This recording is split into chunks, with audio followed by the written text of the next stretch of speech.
কেনিয়ার রাজধানী নাইরোবির এক ঘনবসতিপূর্ণ এলাকায় ৮ আগস্ট এক মর্মান্তিক বিমান দুর্ঘটনায় প্রাণ হারিয়েছেন ৬ জন। দুর্ঘটনার শিকার হয় একটি ছোট আকারের সেসনা বিমান, যা পরিচালিত হচ্ছিল মানবিক চিকিৎসা সেবাদানকারী প্রতিষ্ঠান AMREF ফ্লাইং ডক্টরসের মাধ্যমে। উইলসন বিমানবন্দর থেকে উড্ডয়নের মাত্র ৩ মিনিট পরেই বিমানটির সাথে এয়ার ট্রাফিক কন্ট্রোলের যোগাযোগ বিচ্ছিন্ন হয়ে যায় বলে জানিয়েছে কেনিয়া সিভিল এভিয়েশন কর্তৃপক্ষ। এরপরই বিমানটি ভেঙে পড়ে নাইরোবির শহরতলি কিয়াম্বু কাউন্টির একটি আবাসিক এলাকায়।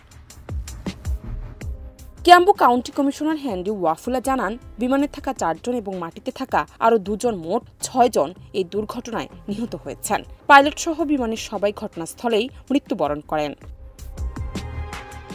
দুর্ঘটনার শিকার বিমানটি যাচ্ছিল সোমালিয়ার বিচ্ছিন্ন অঞ্চল সলামিল্যান্ডের রাজধানী হারগেইসাতে। সেখানে একটি চিকিৎসা মিশনের অংশ হিসেবে যাত্রা করেছিল AMREF এর এই উড়োজাহাজটি। প্রতিষ্ঠানটি এক বিবৃতিতে জানিয়েছে, তাদের কর্মীরা একটি জরুরি চিকিৎসা মিশনে অংশ নিতে যাচ্ছিলেন।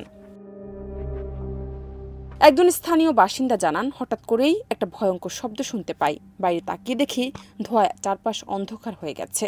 এরপর সবাই দৌড়ে আসে। দুর্ঘটনাস্থলে ব্যাপক ক্ষয়ক্ষতি হয়েছে।